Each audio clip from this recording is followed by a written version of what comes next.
Welcome to Doctors Unbound, your show devoted to doctors who are, well, unbound by physician stereotypes. Get a behind-the-scenes look at doctors that are breaking the mold and breaking into the worlds of technology, writing, investing, politics, just to name a few. This is Doctors Unbound, where you'll hear from experts with the insights to help you go to the next level. Let's get this show started. Here is your host, Dr. Dave Draginas. Welcome, everybody. This is episode 10 of the Doctors Unbound podcast. I am doing my little happy dance. We just hit double digits. We are 10% to 100. And I feel like I'm starting to get into a flow here. The show is starting to get into a rhythm. And I've got a ton of other great guests lined up for you. So thank you so much for being with me for the first 10 episodes, and I'm looking forward to so many more. I am also excited because today we have an awesome podcast lined up for you. I've got Dr. Eric Tait MD MBA, and he is going to impart some knowledge on us today. Some of the things that I want you to take away from this episode. Well, first of all, we start off with his personal account of getting through Hurricane Harvey down in Houston. He shares a lot of details about what his family went through, what some of his investments went through. So he really gets personal there. And thank you so much, Dr. Tait, for sharing so much. Other things that I want you to take away from this episode. His one trick to make sure that his day is productive. We get into why he got an MBA and when a doctor should consider getting one, and even the different types of MBAs that are out there. They're really confusing for me, maybe for some of you too, so we're really going to break it down. We also get into what his most important asset is. Hint, it's not money. We also define accredited investor, just in case you didn't know what that was, and the difference between price and value. So much awesome stuff in this episode. I won't hold you any longer. Here it is, our episode with Dr. Eric Tait. Welcome to another episode of the Doctors Unbound podcast. I am very excited today to bring you Dr. Eric Tait, who is a physician that specializes in internal medicine. Along the way, he also decided to get an MBA. We'll explore this a little bit. And alongside medicine, he also runs a private investment firm called Vernonville Asset Management. We have so much to explore with Dr. Tait. Welcome to the show. Thank you for having me, David. Absolutely. I wanted to ask you, first of all, about going through this natural disaster in Houston. It must have been devastating going through something like that. Can you just talk to us a little bit about your experience? Oh, absolutely. I can do it from a personal experience and then from kind of an investment business experience, because Perfect. We have a lot of investments in and around the Houston area. So from a personal standpoint, it makes you feel very helpless.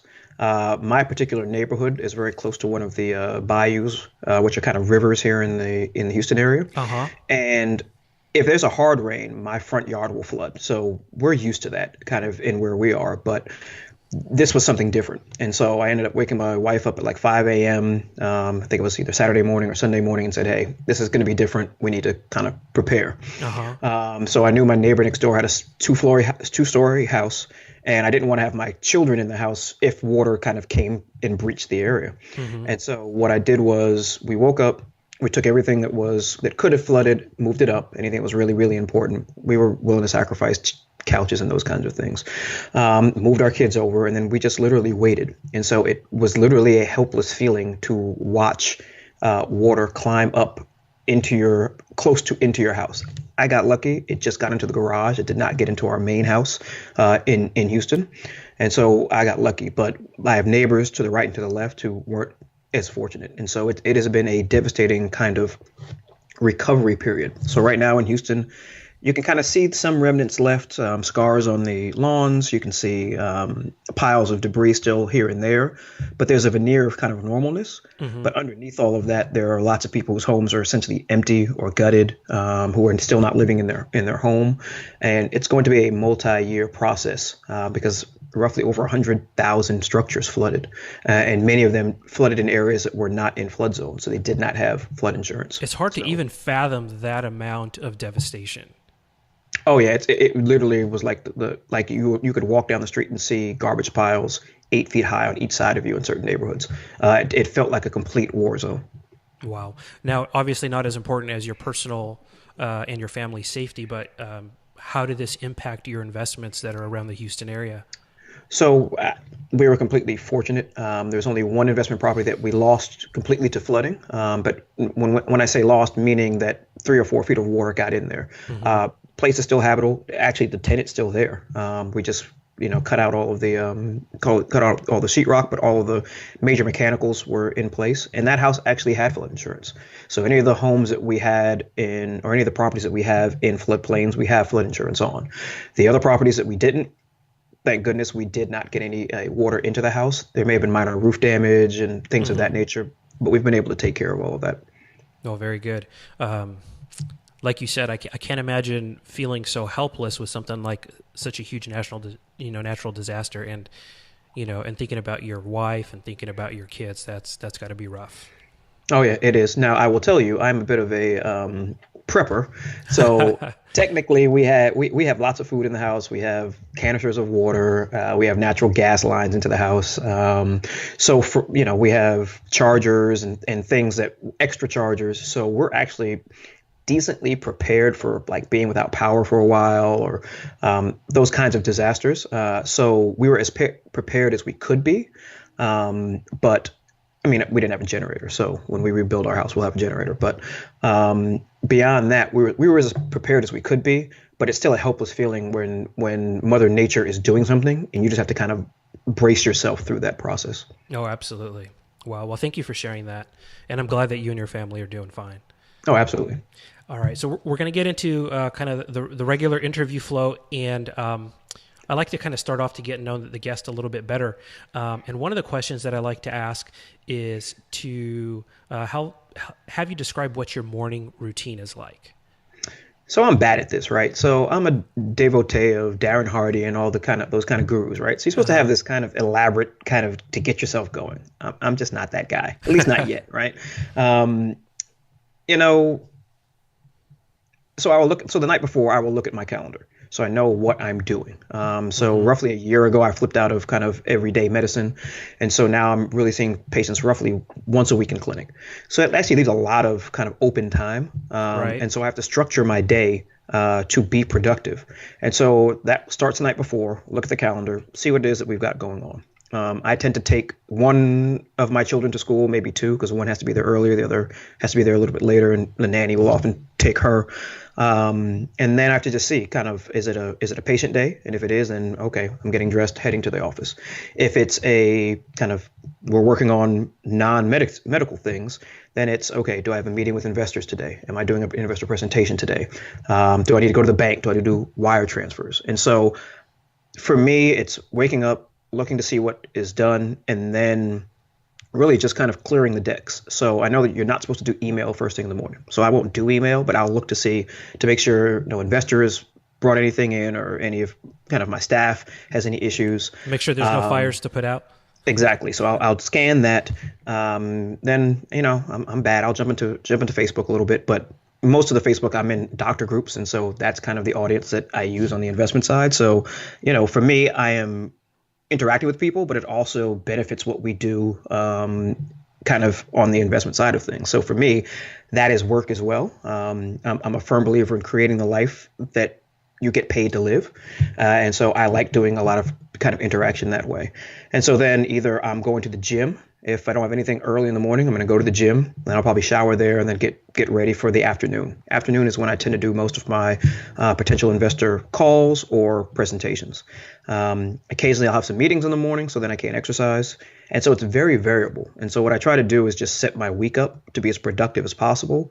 And then I stick in between that exercise, and then usually I'm done by 5:36, and so I'm usually trying to be home around those times after that. So I'm not one of those guys that just kind of gets up and got a set routine. I just haven't crossed that bridge yet. No, but I think the key point that I'm taking away from you is prepping the night before. I think that's key, and I've read about this a little bit, and I think that's huge because if you do that, then it's kind of a no-brainer in the morning if you know what those first things are, whether, like you said, it's exercise or work-related stuff. I think that's huge. And also setting up your calendar for maybe a week or whatever. I think those two things, if you've prepped like that, then the rest can kind of fall into place and you've already got a couple wins. Yeah, no, absolutely. And because I have an assistant who puts appointments on my calendar, I have to keep my calendar updated, or we're going back and telling people, oh, sorry, Eric can't do it that time. So I have to stay on top of my calendar because someone else has access to it right now. Gotcha. All right, cool. Well, thank you for sharing that. How about, when you're out enjoying a nice meal or drink or something like that, what might that look like for you?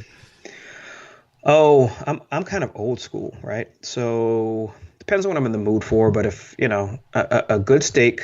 Oh yes. So I'll give you I'll just break it down for you, kind of what a nice day looks like for me from a meal standpoint. So we're gonna go and we're gonna get a cocktail. So we're gonna have probably a Hendrix, dirty, straight up, 3 olives to start with. Houston has amazing steak restaurants. So depending on what I'm feeling like, I like a petit filet. Sometimes you go for the tomahawk if you're sharing with a bunch of other people, if you want a bone-in ribeye, and a lot of that will determine which restaurant I'm in. And then the sides are usually fine. Mashed potatoes, broccoli, whatever. That doesn't matter quite as much. We'll probably have a decent red wine with that. And then, if I can find a place to have a good cigar, I'm going to do that. And so that kind of is what works for me. I think with that setup right there, you're going to recruit a lot of investors to come down to Houston and have a talk with you. Yeah, I actually do have a lot of meetings over at a specific restaurant, usually lunchtime though, but yes, absolutely. There you go. I'm just outside of Dallas, and we've got our steak houses too, and I moved from California, so definitely enjoying a nice steak here in Dallas has been pretty phenomenal. Oh, absolutely. All right. And moving on here, a little bit more personal question, but is there anything kind of unique, maybe quirky about you that few people know about? Yeah. So I can tend towards conspiracy theories and tinfoil.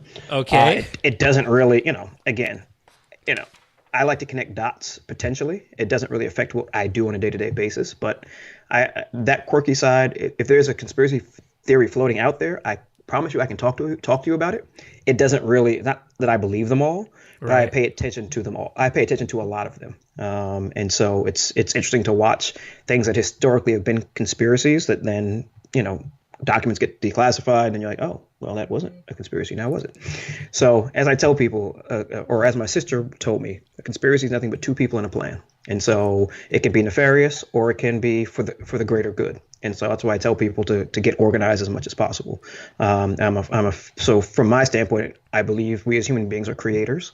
And so I'm quirky in that I believe that any reality that you want to bring about, you just have to set your mind towards that and then recruit as many people to also create that mass delusion to create that reality.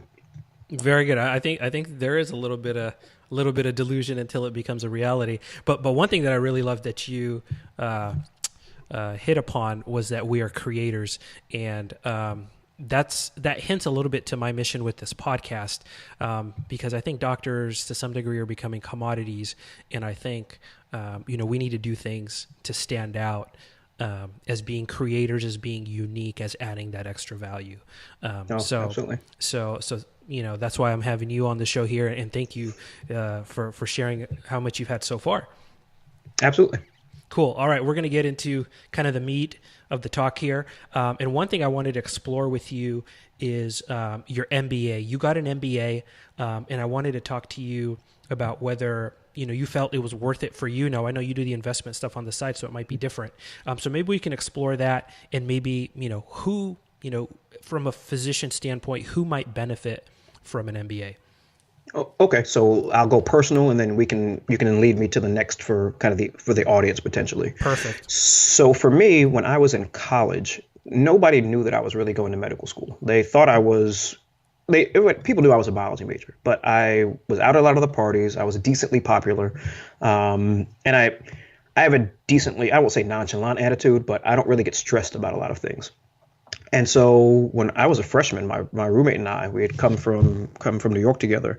We ran a business out of our dorm room. I mean, Okay. we were cutting hair. We were, at the time, you couldn't have a refrigerator in the dorm, and so there was no way to really have food after hours. And so he's one of my best friends to this day. He had asthma, so we were like, well, you need medication for that asthma, don't you? Like, yeah. I was like, okay, well, let's get a refrigerator. So we got his doctor to give us a note to have a refrigerator. And at that point, we went and got cold cuts and those kinds of things. And we sold sandwiches. Sandwiches, drinks after hours as freshmen. And so I just came back from my college homecoming, and there are a few people who know us from freshman year, and we're still the sandwich men. And they always laugh at us. So I've been kind of that kind of entrepreneur all the way through. But on the flip side, I have family members who are physicians, and if you talk to me at age 6, I wanted to be a doctor. And so when I got into medical school, people were like, I had no idea you were even going for that. I'm like, yeah, I was. But I also knew that my medical school, so I went to Baylor College of Medicine. I knew as a sophomore in college, I went to Morehouse College in Atlanta, and Baylor recruits a lot of students from Morehouse. So I knew as a sophomore that Baylor was setting up a dual degree program between Rice and Baylor for MD MBA. I was like, oh, okay. So I made a calculation in my head that said, chances are, since it's a new program, they won't make me take the GMAT. They'll probably just take my MCAT scores, which is actually exactly what ended up happening. And so for me, I had kind of planned that out to do both degrees when I was still in college. And so for me, it was a natural extension. I'm not a person who believes in kind of a binary situation where you're either one thing or the other. I'm a firm believer that we all have talents that we may have given up going into medicine, and they're things that if we continue to pursue them, will give us more fulfillment. And so I just went down that pathway. And in all honesty, I wanted to go to business school because I thought it was going to shorten my path to be successful in business and investing. So I went purely not to find a job because I knew that medicine, the MD, was really going to dominate my professional life. But I really went just to learn how to invest my own money and kind of how this money thing actually worked. And so for me, it was very much a learning process to just kind of better my own investment portfolio. Now, if we go to someone else who's looking to get an MBA, what I would say is, and I counsel people all the time on this, have a clear understanding of what it is you want to do with it. Right. It's not going to necessarily help you in private practice medicine to better run your practice. Okay, there are cheaper ways to learn how to be how to better run your practice. Because as I tell people, and people laugh at it, medicine is not a business; it's an indentured servitude. Anything that controls your payment, when you're not getting paid directly from the people that you serve, it can't be a business because it's price fixed. So all you can do is either see more people or cut your expenses. And so I give the analogy between Apple and Microsoft. Apple can charge more ostensibly for the same product because they have a higher perceived value from their members.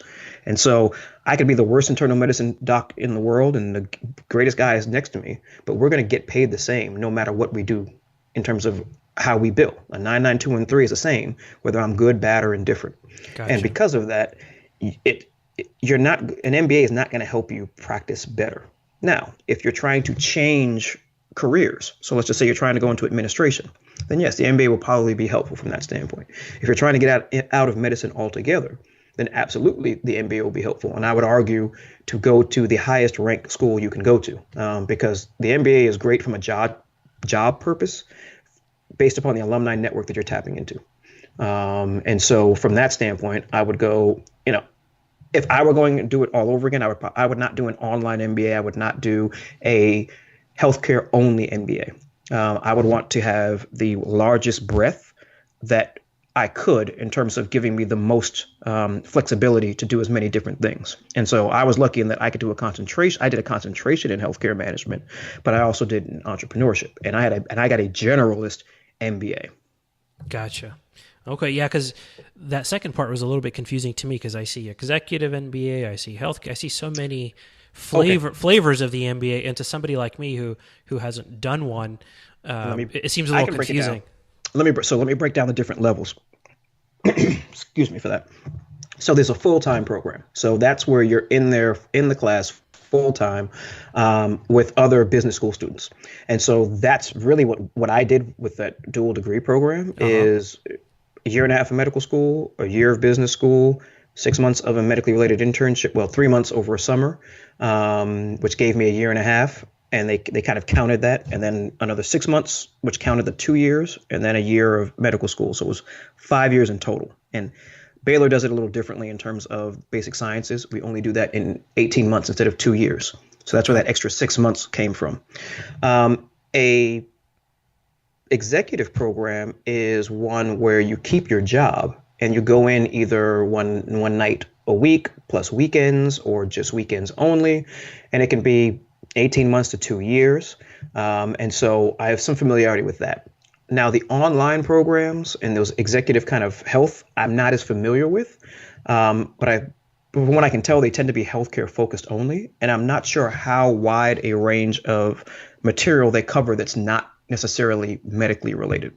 And so, I would argue if you're trying to learn business principles, you can audit some classes and courses. You can shoot YouTube. Khan Academy will give you a very good understanding of a lot of basic concepts and principles.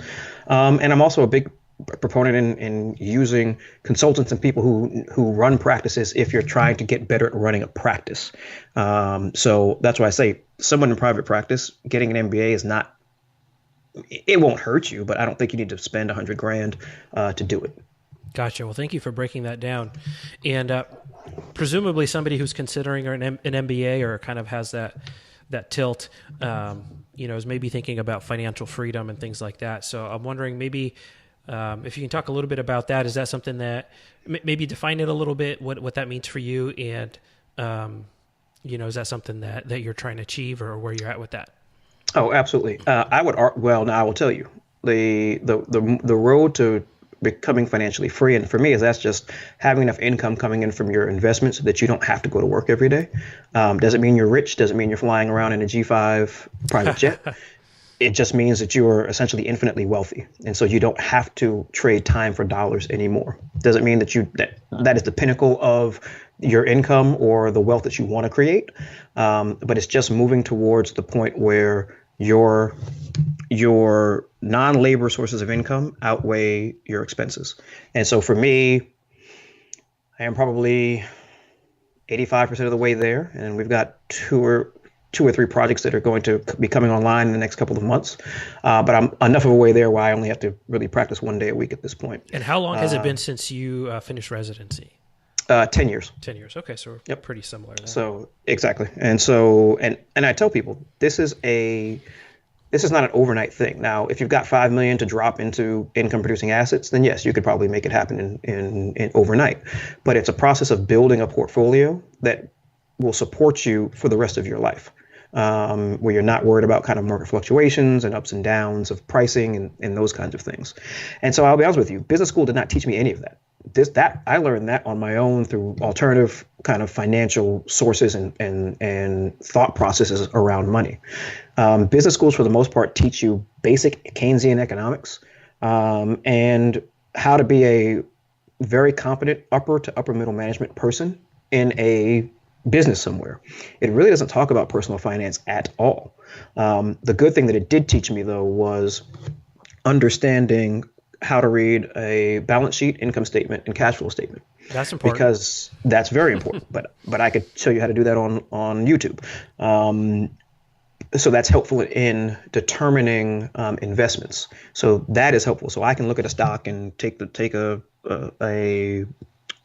annual report and really figure out what the company's really worth.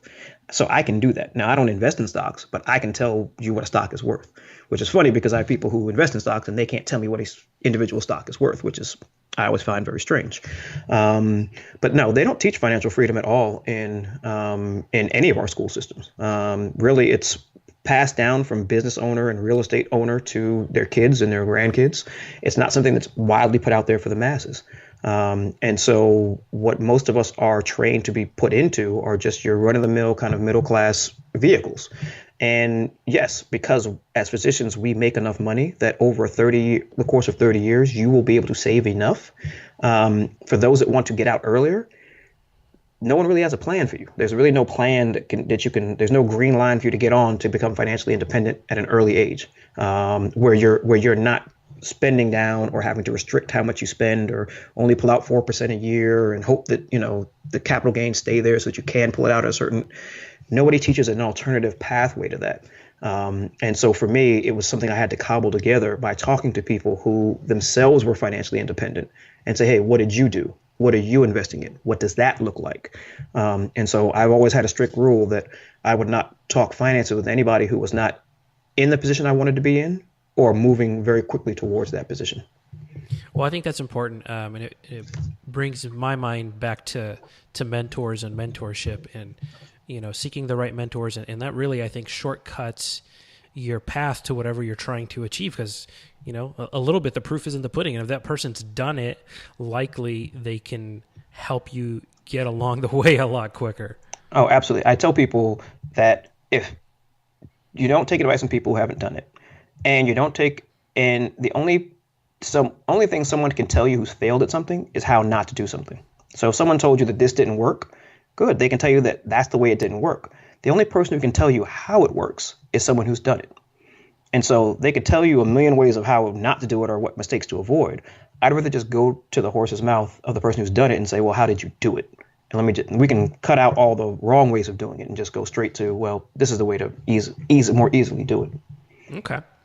Now, in prep for this interview, I was reading up a little bit about you, and I noticed that early on, you kind of made the career decision to take less money, scale back, and not work necessarily a full-time physician schedule, so you have time for these other passions, interests, business opportunities. So can you kind of take me through where you're at now, 10 years later, how... are you happy with that decision, and how you view that process for you? So 10 years later, I'm ecstatic with that decision. It was a paradigm that I figured out, that I read early. It basically said the rich don't work for money. And so it takes a second for you to think about that. But the wealthy tend to work for time, for knowledge, for experience. And that's the difference between getting a paycheck and then getting equity. And so once I figured out that time is the most important asset there is, because it's the one thing you can't really buy more of. Some people would say health, but I would argue if you have time, you can stay healthy. Sure. So once I figured that time was the most important thing to me, I could always make money. Making money is not difficult, especially with our degrees, right? We can always do locums, we can always moonlight. If we're willing to sacrifice our time, we can always make money. So that was always there. So I said, well, what if I use the time to figure out how to get paid while not sacrificing labor? Right. And so, yes, I worked pretty much from day one, 4 days a week, and wouldn't work any more than that. And I didn't have any problem taking less money for doing that because I knew how to make money in other ways. And so, again, the ability to have time to think about what it is you want, to me, is the most important thing that you can have, because we tend to get so busy just in the day-to-day minutia of just doing what we're expected to do and what people think we should do, and not really sit back and say, well, what do I really want to do? And that takes a certain amount of courage to stand apart from what other people are doing, to forge ahead and do your own thing. And so, I've had people look at me with three heads, and I tell them, when I say certain things, they're like, what do you mean? I'm like, well, there's another way to look at this. There's another way to we don't ever have to do anything. We can always decide every day to do something differently if something is not working in our life.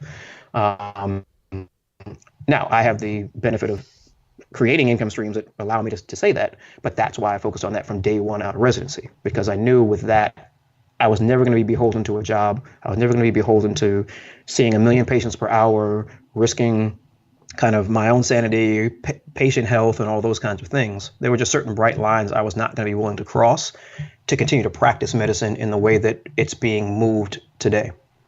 Gotcha. Well, thank you for explaining that. And at some point, you created Vernonville Asset Management. So you want to tell us a little bit about that?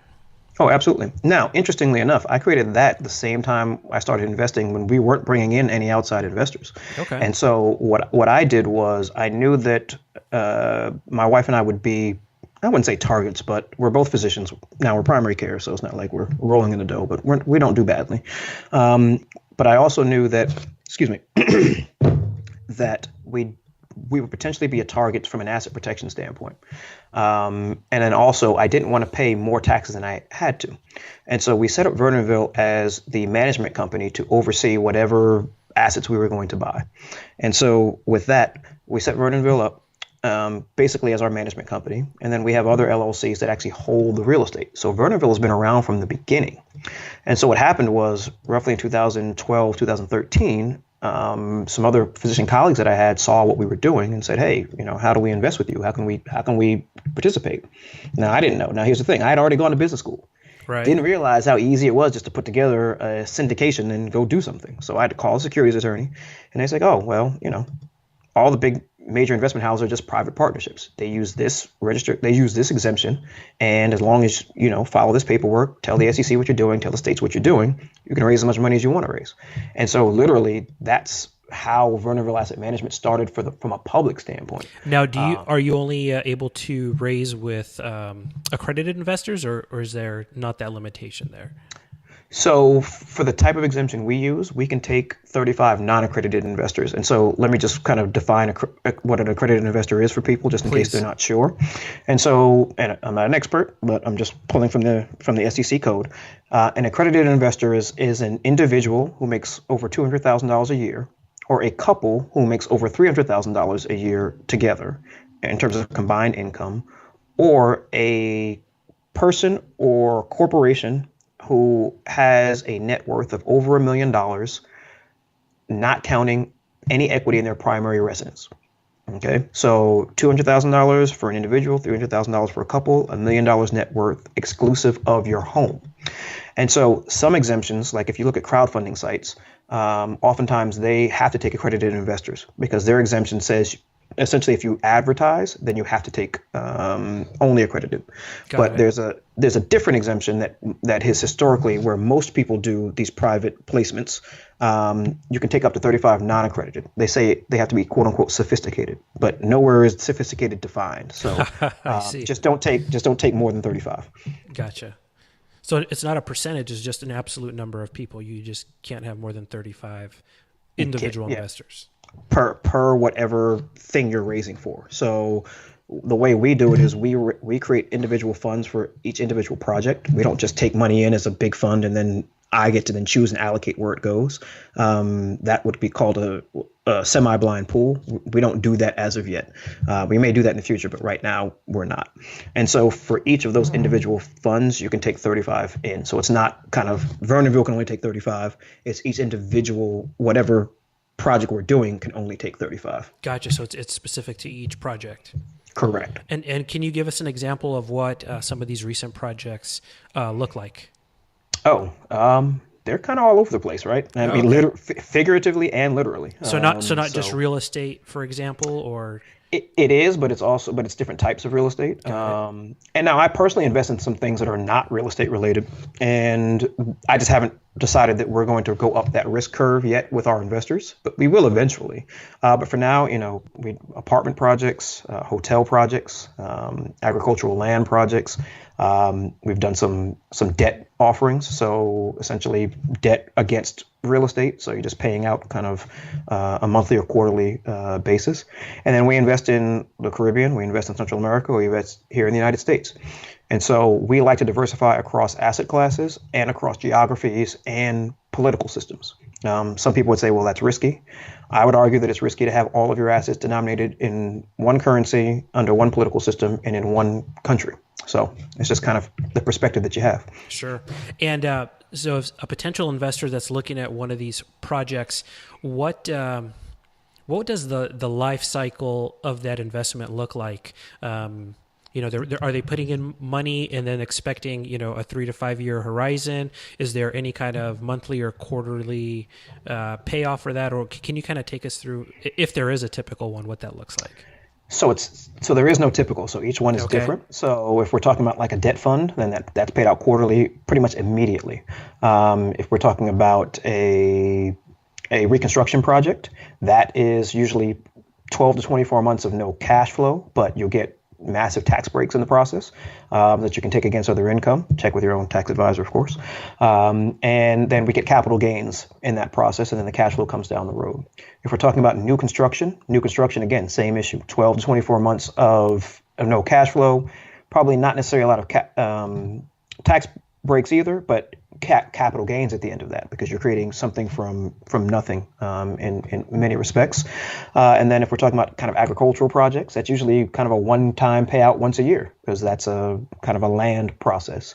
Now, in terms of the life cycle of the individual projects, again, very much dependent upon the project. So debt, anywhere from, it's like a bond, so 3, 5, 7 years, depending on kind of which you choose.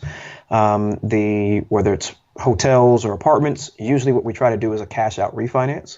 So increase the value, put either new debt, or either put debt on it for the first time or new debt, pull the equity out, give it back to the investors, which is a tax-free process. Again, check with your tax advisor. And so that's oftentimes the end life cycle for that process, but we would still own the property. And then kind of on the agricultural side, there oftentimes isn't a life cycle necessarily. It's an evergreen project. So it's like, hey, this is a bond. We have no real plans to sell. And, here's your money every year kind of situation. So it's very much independent, which is one of the reasons why we like to have investors choose what they want. Because what I like to do ultimately is, this is how I invest my own money. This is my own family money. This is how I invest. What we do is just allow other people to invest with us. So I'm going to do the project. And what I'm looking for is people who have the same investment philosophy that we're having. And then we just match and say, okay, perfect. You like to do this? We're going to do this. I'm never going to try to put a square peg into a round hole. In the end, I will just refer people to other friends of mine who do this as well, if they have a project that more fits their investment criteria and goals and what have you. Gotcha. And you teased us a little bit about some riskier type of investments. Can you give us maybe just some idea about what you're talking about there? Oh, well, we're looking at some technology plays, which are complete kind of roll the dice. Now, again, I'm a big kind of market team asset guy, meaning, I care most about the market, then the team, then the asset is probably the least important thing. And so, but we're talking to a gentleman who actually has sold 2 companies before. So in my mind, it's not super risky, but anything can happen, and I hate the build to sell model. I'm much more of a build to operate model. But that company has investors already and has revenue. So there's a lot less risk, but I'm just not going to put a fund together. We're too early in our life cycle as an investment firm for me to, I think, put that kind of portfolio together. But I will refer like my own investors who are interested in that. I pick up the phone and say, hey, you might want to look at this. But I may not put a fund together yet for that. But we will eventually. Got it. And one thing that is kind of interests me, maybe stepping back a little bit, are you finding that, your investors are doing the 401k thing, and then with a surplus after that, they're investing in these types of investment? Or are they doing some kind of setup where it's a self-directed 401k IRA type of deal and then investing that money in? Or are you seeing any kind of patterns? Nope, but that's exactly the model though. And so we have some that are like me, who tend to be, hey, I want to know exactly what I'm investing in. I want to cut out the Wall Street middlemen. I'm just going to, I'm sitting in cash and I just want to invest in private projects. So I've got a group of those people. Then I have the excess people who realize that all of their money is tied up in kind of the public markets. So they have a 401k, the wife has a 401k. They've got an old 401k from residency. Mm-hmm. They're working every day. Then they put together an outside taxable kind of account. And when they sit back and look at it, because I asked the question, like, okay, how is your portfolio constructed? Because everybody loves indexing now. So everybody's indexing it, indexing, right? No more active management. But what they don't end up realizing is that these fund managers, I don't care if it's under Fidelity or Vanguard or whoever, they're all investing in the same 10 companies. And so you end up with this massive portfolio concentration oftentimes that you don't even realize that you have. And so when some people wake up to that, they're like, oh, all right, so 95% minus cash of my holdings are in probably the top 50 companies in the world. Okay, well, that's not really super diversified, even though you're in these different groups and funds and all these kinds of things. If you look at the concentration in terms of how the funds and the indexes end up being weighted. And so they realize that, oh, crap, yeah, I'm overweighted these public kind of companies. And so then they will then decide, okay, sometimes they will create a self-directed IRA and then invest into our projects through that. Or they will just take their taxable account and say, you know what, I'm going to just keep the money that I make and get matched for working. I'm just going to keep doing that. And that'll be my market money. And then the excess money that I have, I will then do what we call quote unquote alternative investing. Got it. Thank you. Yeah, because these are some of the ideas that have been swirling through my head. And again, trying to achieve diversification, but understanding on some level a lot of the stuff that you're talking about. Is there anything else about your investment firm that you'd like to let our listeners know about before we kind of get towards the end here? No, ultimately, for those that have interest, they'd be happy to contact me. I'm sure we'll do that at the end, but I'd rather it be kind of, I don't know how helpful that is with all of your listeners. I can do that one-on-one with them. I'd rather, if there's other things that are interest in terms of what I do for them, we can move on to those topics. Cool. Okay. So we're going to kind of get towards the last part of the interview here. And I'd like to leave listeners maybe with something actionable that they can do. So in light of the talks that we've had about money and investing and work-life balance, is there one thing, one action that you would like to impress upon our listeners to take? Yes. Get very clear with yourself, with your spouse, whomever your partner is, about what you all want to accomplish. And not just tomorrow. I'm talking about 5 years from now, 10 years from now, 20 years from now. What do you want your life to look like? And are the steps you're currently taking moving you closer or away from those goals? Because ultimately, there's no point in taking action until you've gotten very, very clear on what it is that you want. And so I was very fortunate to enroll in a goal seminar with a partner and mentor and friend of mine that I tend to do roughly every year. That got me and my wife crystal clear on what we wanted at that point in time in our lives. And so we were able to cut out a lot of kind of extraneous nonsense and cut through the clutter of what I like to call cultural overlays and baggage and expectations from other people outside. And so for me, the actionable item is to figure out a guided kind of goal setting, introspective type process where you can get very clear on who you are and what you really, really, really, really, really want. And then once that's clear, everything else kind of opens itself up because it's easy to say yes and no to things because either the things you're doing are moving you towards something or not. And if they're not, it's easy to say no to them. Okay, cool. Thank you for that. Looking back, it looks like you kind of designed your career so far the way you wanted it. Is there anything you wish you had done differently? Yes, I wish I had done bigger investments faster. And I wish that I had thought about bringing in outside investors earlier. It's just there was an amazing time during the economic downturn to pick up great assets at very cheap prices, which no longer exist. And I let fear overcome reason and didn't go for the size and types of projects that I'd be very happy to have in my portfolio. So now I'm in the process of gathering those assets now when I could have done that 6-7 years ago and been in a very different position and would have helped a lot of other physicians be in a different position as well. So kind of looking at the market in 2010-ish, you kind of knew that these were underpriced and were going to come 2009, back. 2009. Yeah, I mean, so many people don't understand the difference between price and value. And so price is what essentially the market gives you, but value is determined by cash flow. Okay. And so that time at least in real estate in Houston, was one of the few times in life where you had prices falling, but values increasing.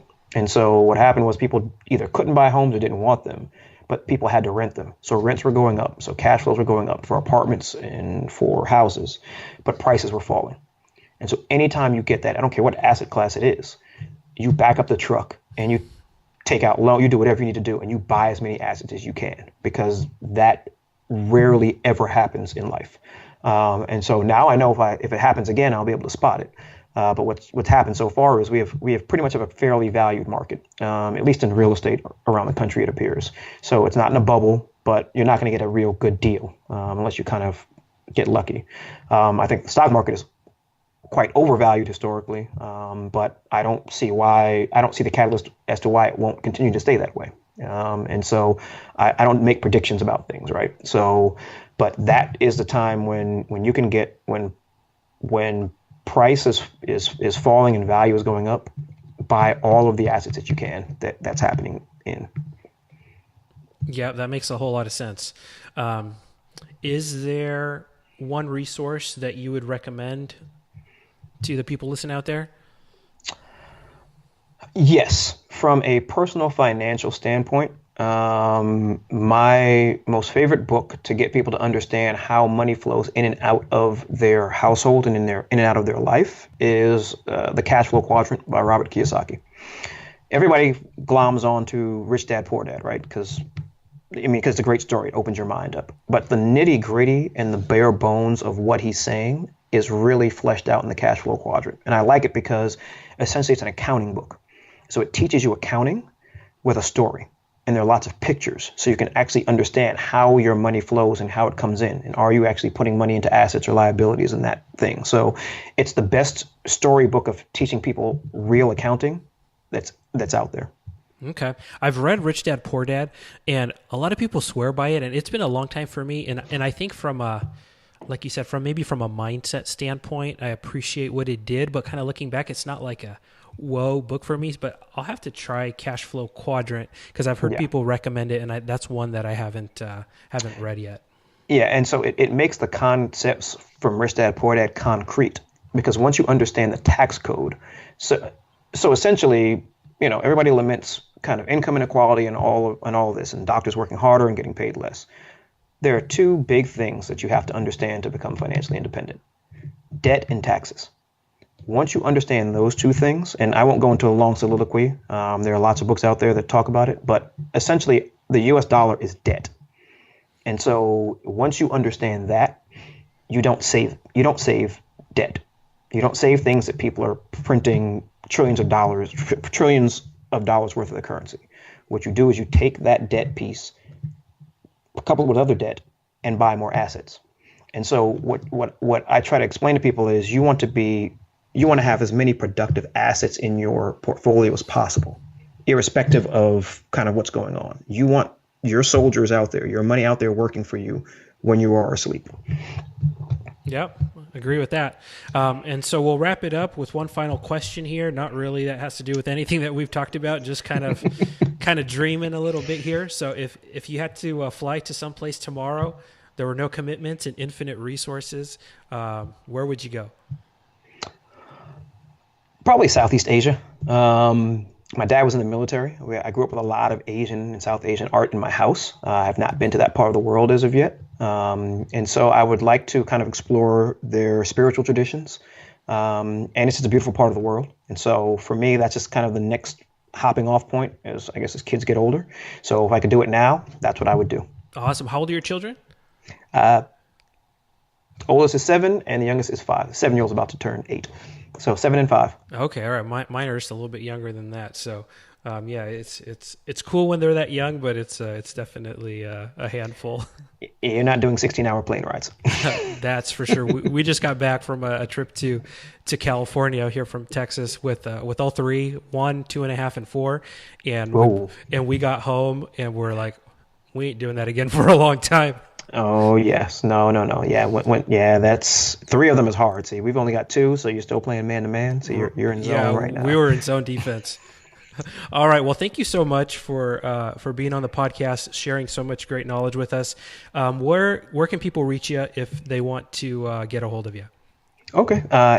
Very easy to contact me. I'm going to spell it out because I know Vernonville can be a little bit difficult. Perfect. So you can reach me through the website. It's vernonville.com. V as in Victor, E as in Eric, R as in Robert, N as in Nancy, O as in octagon, N as in Nancy, V as in Victor, I as in Indigo, L as in Larry, L as in Larry, E as in Eric.com. So vernonville.com, or just Eric@vernonville.com. Or you can call the office at 1-877-668-3311. And again, 1-877-668-3311. Awesome. Dr. Eric Tait, thank you so much for coming on the podcast. No, thank you for having me. Thank you for listening to Doctors Unbound podcast. Remember to head over to doctorsunbound.com to access all the show notes and resources discussed in this episode. Now, it's your turn to be unbound.